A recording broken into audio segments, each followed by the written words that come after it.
मध्य प्रदेश के धार जिले में वाक़ भोजशाला की survey report archaeological survey of India यानी एएसआई ने आज हाईकोर्ट की इंदौर बेंच को सौंप दी है। ये सर्वे इस बात का जायजा लेने के लिए था कि आया भोजशाला मस्जिद है या मंदिर।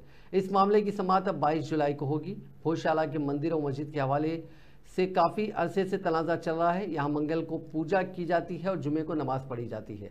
ये तनाज़ा जब हाईकोर्ट के इंदौर बेंच तक पहुंचा तो हाईकोर्ट ने इसका एएसआई के जरिए सर्वे करने की हिदायत दी। एएसआई ने 22 मार्च से सर्वे शुरू किया जो 27 जून तक जारी रहा। ये सर्वे कुल 98 दिनों तक किया गया। एएसआई की दरखास्त पर हाईकोर्ट ने 10 दिन का इजाफी वक्त दिया था। एएसआई ने सर्वे के दौरान खुदाई की जिसकी वीडियोग्राफी और फोटोग्राफी भी कराई गई। इसके अलावा ग्राउंड पेनिट्रेटिंग रेडार यानी जीपीआर और ग्लोबल सिस्टम यानी जीपीएस की मदद ली गई। इस सर्वे के दौरान एएसआई को 1700 से ज़ायद बाक़ियात मिली। भोजशाला के मंदिर होने का दावा करने वाले भोजशाला मुक्ति यज्ञा के अहलकारों का कहना है कि सर्वे के दौरान एएसआई को जो बाक़ियात मिले हैं वो भोजशाला के मंदिर के होने का सबूत हैं।